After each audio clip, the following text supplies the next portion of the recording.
এবার জালিয়াতি করে পাসপোর্ট বানানোর অভিযোগ উঠেছে সাবেক আইজিপি বেনজির আহমেদের বিরুদ্ধে।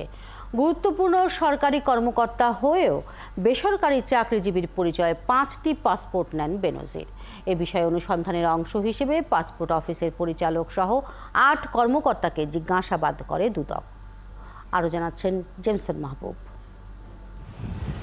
একই সঙ্গে দুর্নীতির বিরুদ্ধেও আমাদেরকে শূন্য সহিষ্ণুতার নীতি বলবৎ করতে হবে। সাবেক পুলিশ মহাপরিদর্শক বেনজির আহমেদের বিরুদ্ধে এবার ক্ষমতার প্রভাব খাটিয়ে 5টি পাসপোর্ট বানিয়ে নেওয়ার অভিযোগ। কুপ্রভাব আছে, তা দ্বারা অবক্ষয়ের শিকার না হয়।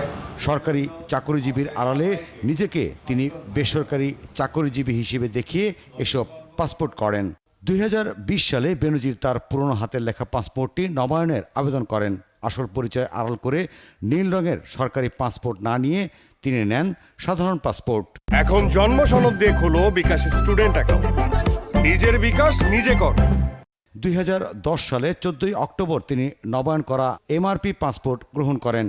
এটির মেয়াদ শেষের তারিখ ছিল 2015, কিন্তু সেই মেয়াদ শেষের আগেই 2014 সালে তিনি আবারও পাসপোর্ট নবায়নের আবেদন করেন। সেখানেও নিজেকে বেসরকারি চাকরিজীবী হিসেবে পরিচয় দেন। সে সময় বেনজির ছিলেন ডিএমপি কমিশনার।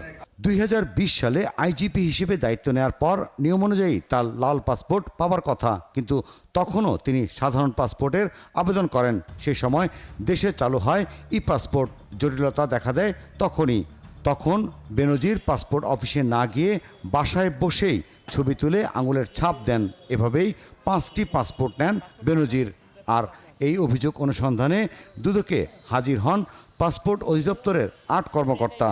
বেলা 11টা থেকে 3টা পর্যন্ত চলে টানা জিজ্ঞাসাবাদ। তবে যাবার সময় তাদের কেউই গণমাধ্যমে কথা বলেননি, কোনো মন্তব্য করেনি দুদকের কর্মকর্তাও। পাসপোর্ট অফিসের পরিচালক আব্দুল্লাহ আল মামুন সহ জিজ্ঞাসাবাদ করা হয় 8 জনকে। অনুসন্ধানের প্রয়োজনে যে কাউকে জিজ্ঞাসাবাদ করার কথা বলছে দুদকের অনুসন্ধানী কর্মকর্তা। জেমসন মাহবুব, 71, ঢাকা।